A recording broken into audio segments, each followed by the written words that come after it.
Bélier, bienvenue sur le parcours éclairé pour votre lecture générale pour le mois de février 2023. Ce tirage vous concerne si vous êtes bélier en signe solaire, ascendant ou en signe lunaire. Allez, c'est parti avec le début de mois. Donc en début de mois, vous avez la 3 d'épée. Alors avec la 3 d'épée, on nous parle d'un défi relationnel. Les épées, ce sont les interactions entre vous et les autres. Dans l'énergie du 3, c'est une énergie de défi. Donc ici, on nous parle d'une décision douloureuse qui est à prendre dans ce début de mois.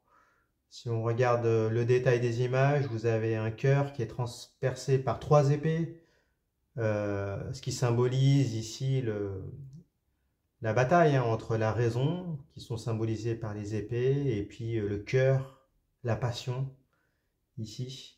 Le cœur, on voit qu'il est dans un ciel orageux, hein. Il y a une certaine idée d'angoisse ici.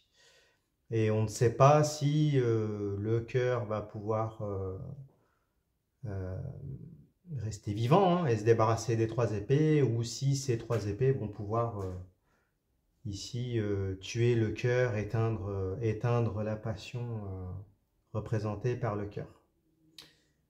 Alors, une décision douloureuse, ça peut concerner une interaction avec une personne. Ici, les épées, c'est une énergie assez générale, donc ça peut être une personne de votre entourage, de votre milieu professionnel, peut-être un être aimé aussi, hein, parce qu'ici, on a quand même l'idée de passion qui est représentée par le cœur. Et on nous dit ici que vous êtes confronté à un défi relationnel et à une situation qui est difficile à prendre, mais de laquelle vous sortirez grandi, hein. Le cœur ici est dans le ciel, hein. Même si le ciel est orageux, il s'élève quand même, hein. Donc qu'importe l'issue ici, vous êtes face à un défi qui va vous permettre de vous élever, hein. Voilà. Alors, on regarde un petit peu plus loin. Alors en face, vous avez le valet de denier. Alors, l'énergie du valet, c'est une énergie d'opportunité. Ça peut être un cadeau, des nouvelles d'une personne. Avec les deniers ici, on nous parle soit de travail. Les deniers, c'est un rapport avec la matérialité, hein. Donc on peut nous parler d'argent, ça nous parle de vos possessions, de votre foyer, par extension de votre famille. Donc ici avec le valet de denier, on nous parle d'une opportunité soit financière, si les épées représentent des interactions au travail, ça peut être une opportunité, peut-être un contrat possible, une collaboration, et si ça concerne le foyer, ça peut être une bonne nouvelle, hein, qui concerne le foyer. En tout cas, une opportunité matérielle. Alors ici, elle est à l'envers, par contre. Elle est à l'envers, donc peut-être qu'il y a le sentiment, certains d'entre vous peuvent avoir le sentiment d'être passé à côté d'une opportunité. C'est possible. Ou alors, il peut y avoir un contretemps avec cette opportunité-là. Euh, alors peut-être qu'avec le 3 d'épée, ici, peut-être que vous avez le sentiment d'avoir pris la mauvaise décision. Peut-être une décision de raison, alors que vous vouliez prendre une décision plus liée à la passion, ou peut-être l'inverse. Peut-être que vous avez pris une décision passionnelle, mais du coup, factuellement, peut-être que vous la regrettez parce qu'elle n'est peut-être pas raisonnable. C'est possible. On va en savoir plus avec la carte du milieu ici. Alors pour ce début de mois, hein, là, on est sur la première ligne, donc c'est plutôt le début du mois de février.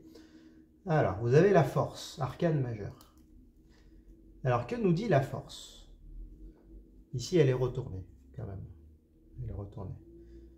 Alors, la force, eh bien, comme son nom l'indique, elle nous parle de rapport de force ici, hein. On voit le personnage ici qui qui dompte ou qui essaye de dompter un lion en ayant ses mains dans sa grande gueule. Il y a un rapport de force entre la dompteuse ici et puis le lion. Le lion, ça symbolise aussi le lion intérieur. Il y a l'idée de domptage, de beaucoup d'énergie, d'accomplissement. Alors là, elle est à l'envers, donc on nous parle plutôt d'un rapport de force qui vous est défavorable ici, avec une énergie qui n'est pas suffisamment maîtrisée, peut-être pas assez efficace. Alors peut-être que vous... Il y a peut-être aussi une question d'ego ici, hein, qui est en jeu. Mais du coup, avec le sentiment que vous perdez dans le rapport de force ici, que vous y perdez en tout cas. Alors si on revient en rapport avec la 3 d'épée et puis le valet de denier, peut-être que vous avez dû être contraint de prendre une décision que vous ne vouliez pas prendre. Et du coup, peut-être que une personne extérieure a pesé dans la balance, mais du coup, pour vous faire pencher d'un côté, du côté de la passion ou du côté de la raison, et du coup, ça vous travaille. Ça vous travaille. Ça peut concerner le domaine professionnel, hein, on a dit, enfin matériel en tout cas, avec les deniers, ça peut concerner le foyer, ça peut concerner la matérialisation d'une relation, hein, la construction d'un foyer aussi avec les deniers. Vous replacez en fonction de votre situation.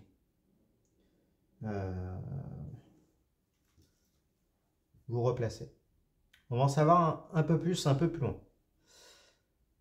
Alors là, nous attaquons la ligne plutôt du milieu de mois, hein. On va voir comment tout ça évolue. Alors vous avez le roi d'épée.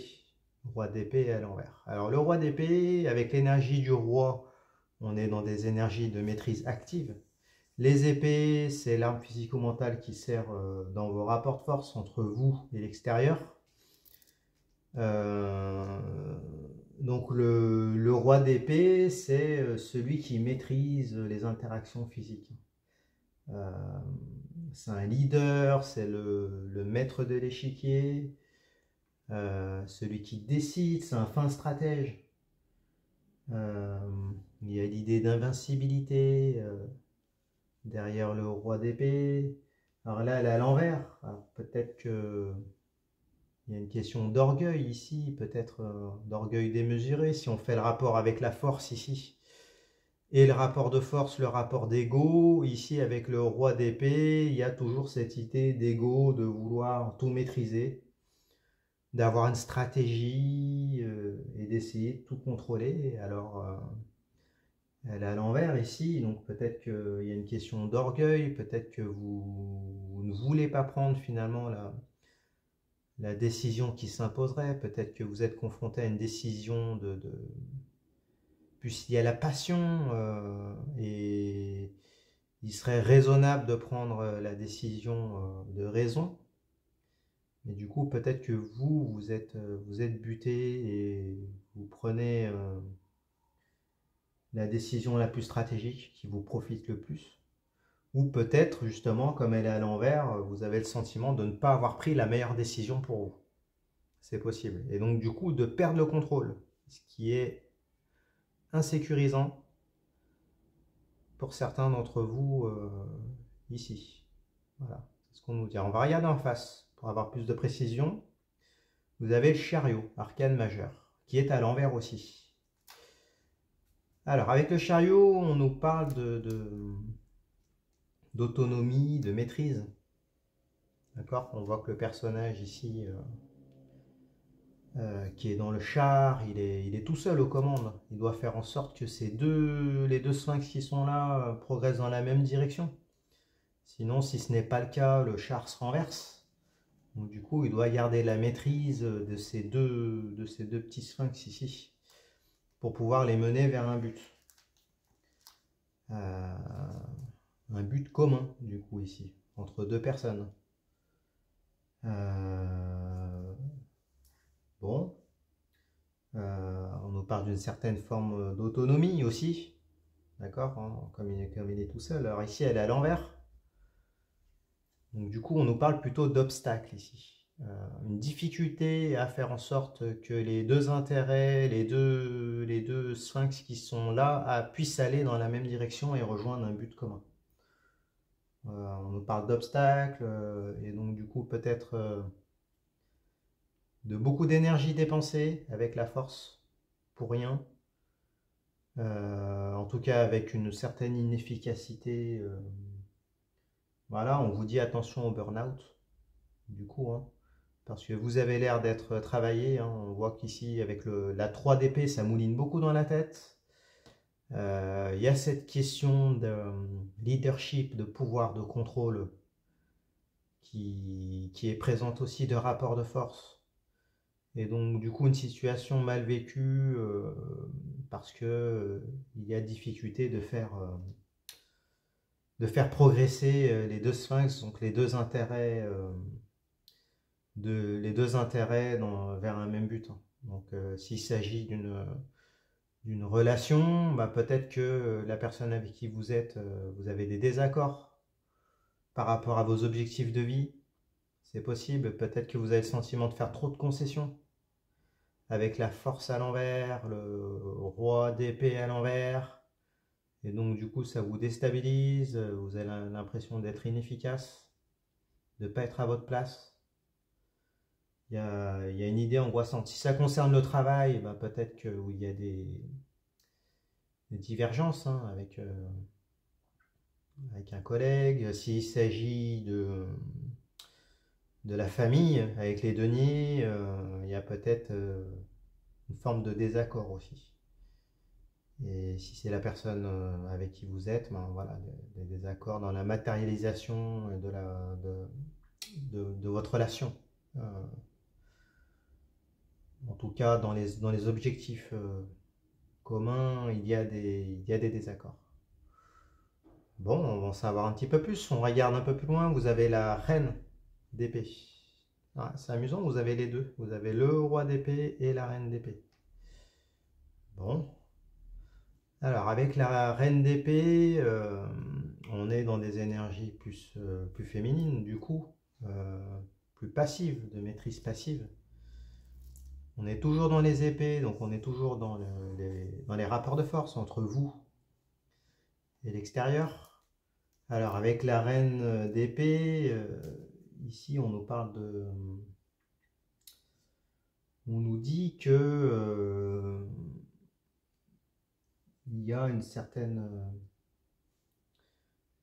forme de diplomatie ici, de clairvoyance, de stratégie aussi. Donc là, elle est à l'envers. Alors peut-être que vous prenez votre mal en patience parce que vous avez en tête là où vous voulez aller.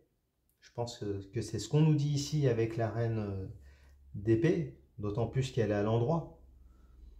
Donc peut-être que vous semblez avoir les meilleurs conseils. Vous semblez être plus en mesure de faire preuve de diplomatie, de clairvoyance, d'être force de proposition, de pouvoir bâtir une stratégie pour aller là où vous voulez aller. Mais du coup, on voit qu'apparemment en face, c'est pas encore... voilà, il y a des désaccords.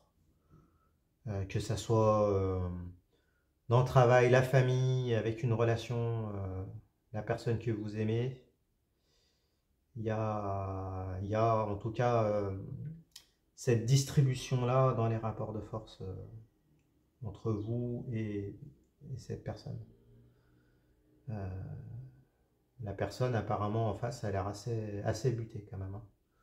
Donc on nous dit que vous vous heurtez quand même à un obstacle avec tous ces désaccords. Alors, on va voir un peu plus loin. Vous avez la 2 de bâton. Alors, l'énergie du 2, c'est une énergie de dualité. Les bâtons, c'est ce qui concerne vos flux énergétiques, ce qui vous anime, ce qui se consume. Ça peut être la santé, la sexualité, les désirs, les motivations. Ça peut nous parler de travail aussi, parce que qui dit motivation et désir, ça peut être un travail qui vous anime aussi. Hein. Ça peut concerner une personne, vos désirs avec une personne aussi. Alors, elle est à l'envers. Elle est à l'envers. Ici, avec le 2 de bâton, on nous parle d'un choix entre deux envies, deux désirs, deux destinations ici. Hein. On voit que le personnage, il tient le globe terrestre dans sa main. Il y a deux bâtons, un qui va laisser derrière, un désir qui va laisser derrière. Et il s'apprête à prendre le deuxième bâton pour partir à la conquête du monde ici. Donc, aller vers un désir, vers une envie, ça peut être une perspective professionnelle aussi. Voilà. Alors, sauf qu'ici, elle est à l'envers. Elle est à l'envers, donc il y a un frein. Donc du coup, elle fait écho à toutes les autres cartes ici. Euh, elle fait écho à l'obstacle qui se dresse sur votre chemin avec les désaccords dans la carte du chariot.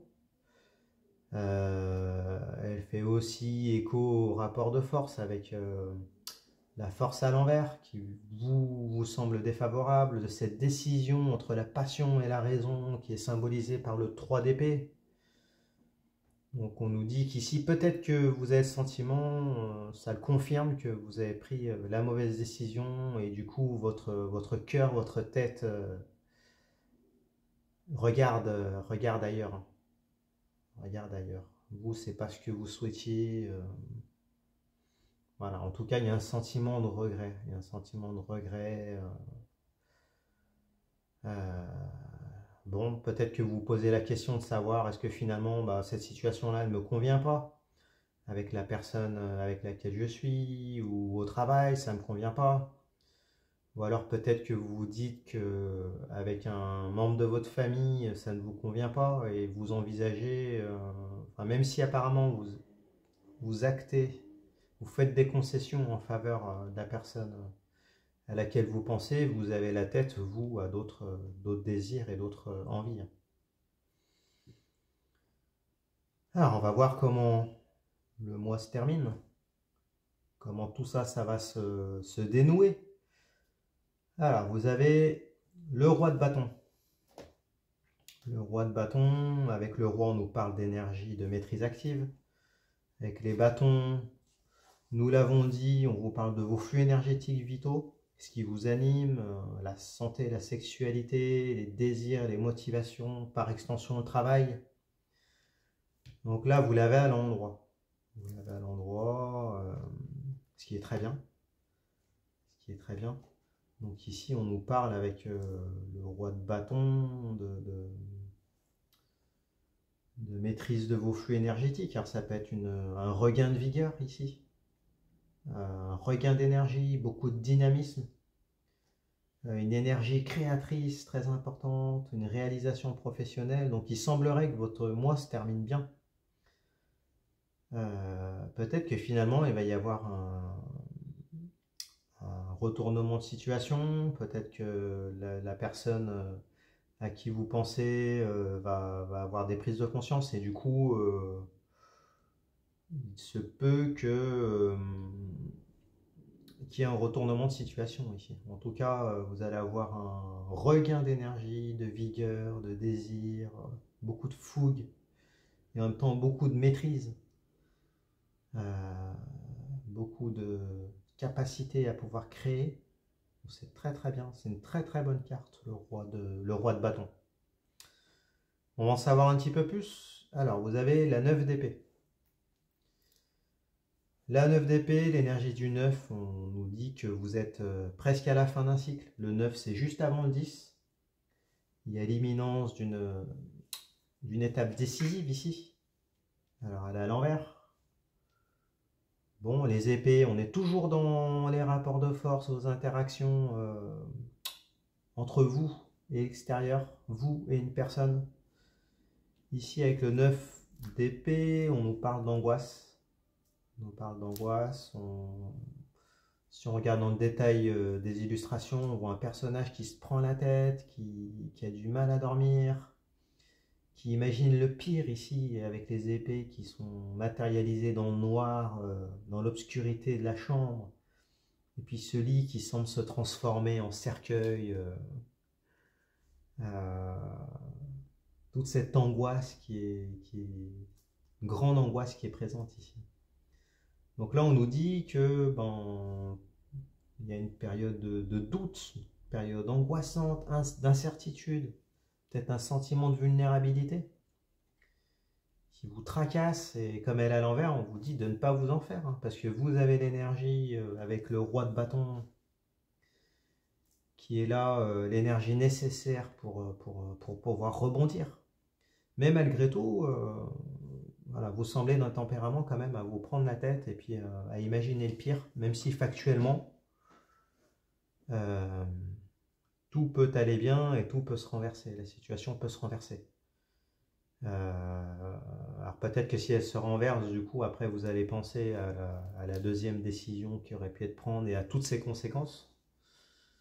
Voilà, en tout cas, il y a l'idée d'un dilemme, d'une phase de réflexion angoissante pour pouvoir prendre la bonne décision.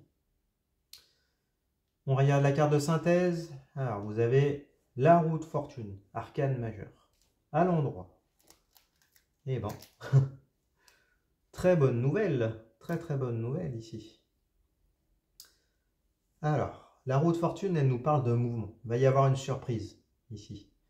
L'opportunité, la chance va revenir ici, peut-être de façon inattendue. Hein. Avec la roue de fortune, c'est un mouvement rapide.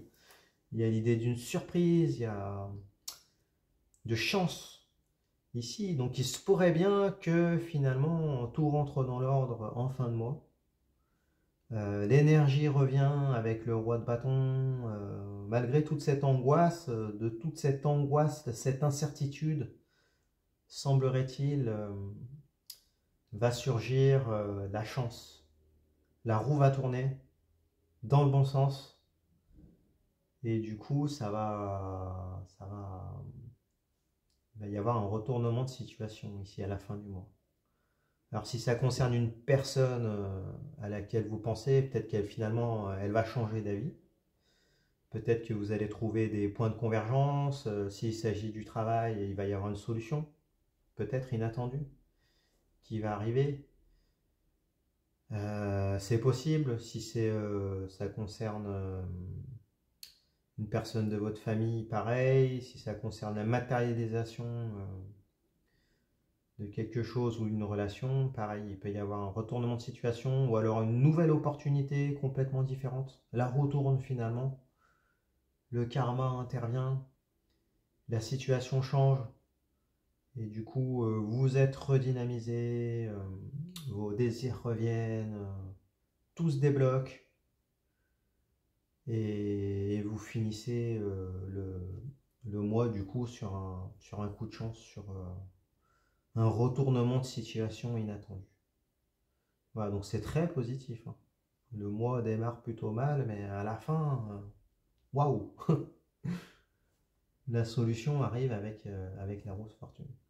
Bon, on va regarder les cartes qui sont retournées pour essayer de vous donner quelques conseils, même si là, le dénouement est vraiment positif. Donc, y a-t-il lieu de donner des conseils ou pas? Je ne sais pas. Si on regarde les cartes retournées, les conseils seraient plutôt à donner à la personne à laquelle vous pensez. Parce que vous, on vous dit qu'avec la reine d'épée, vous avez cette faculté de pouvoir réfléchir et prendre des bonnes décisions. Donc si ça ne tenait qu'à vous, voilà, vous seriez capable de décider justement et efficacement. Donc on voit qu'ici, c'est indépendamment de vous, hein, le rapport de force, vous avez quelqu'un qui est assez têtu, buté en face. Il y a des obstacles, mais qui sont indépendants de votre volonté, parce que vous voulez mener le couple ou la collaboration vers un objectif commun. Vous avez la tête ailleurs, du coup. Bon, ce qui est logique. Mais à la fin, tout rentre dans l'ordre. Donc le conseil qu'on peut vous donner, c'est cette carte-là qui est retournée. C'est le 9 d'épée. On vous dit de ne pas trop vous tracasser. Même si vous n'y arriverez pas complètement, parce que même si elle est à l'endroit, il y a quand même de l'angoisse.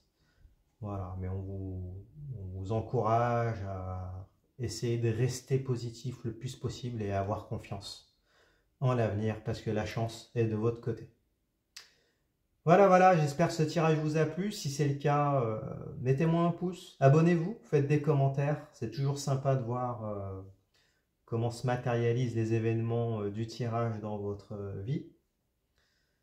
Et puis, bah, écoutez, je vous dis à très bientôt pour votre tirage sentimental. N'hésitez pas à regarder les autres signes, votre signe ascendant, votre signe lunaire. Et puis, merci beaucoup. À bientôt. Au revoir.